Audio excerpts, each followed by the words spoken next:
बिस्मिल्लाहिर्रहमानिर्रहीम। आज एक और अहम मौजू वो है आलू। आलू के हवाले से आम ख्याल लोगों के जहन में यही होता है कि आलू खाने से मोटापा आता है, इसमें निशास्ता बहुत ज़्यादा होने की वजह से आपकी शुगर बढ़ने का ख़तरा है। जबकि मैं इसके बिल्कुल मुखालिफ एक तहकीक के नताइज आपसे शेयर करने जा रहा हूँ जो आज ही मेरी नज़र से गुजरी।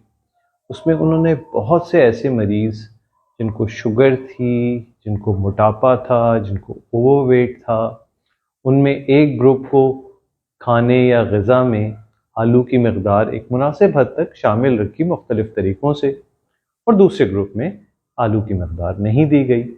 और देखा यह गया कि वो लोग जो आलू खा रहे थे उनके वज़न भी कम हुए, शुगर भी अच्छी कंट्रोल हुई, और ख़ुद उन्होंने ज़िंदगी को यानी ग़िज़ा को एंजॉय भी अच्छा किया। और उसकी वजह यही कही जाती है कि निशास्ता होने के बावजूद चूँकि इसका हजम ज़्यादा होता है, यानी हजम के मुकाबले में इसके अंदर जो कैलोरीज़ की तादाद है वो तनासिब के हिसाब से कम है।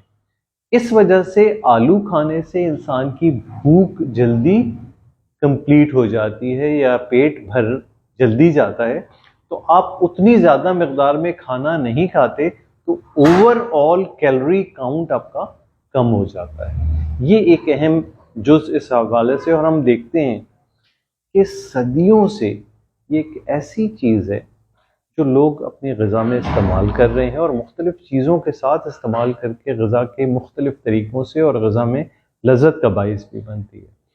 इस वजह से एक मुनासिब मकदार में आलू खाया जा सकता है और इसकी अफादियत ये है कि ये आपको वज़न कम करने में मदद दे सकता है, लेकिन एक मुनासिब मकदार में। शुक्रिया बहुत बहुत सुनने का।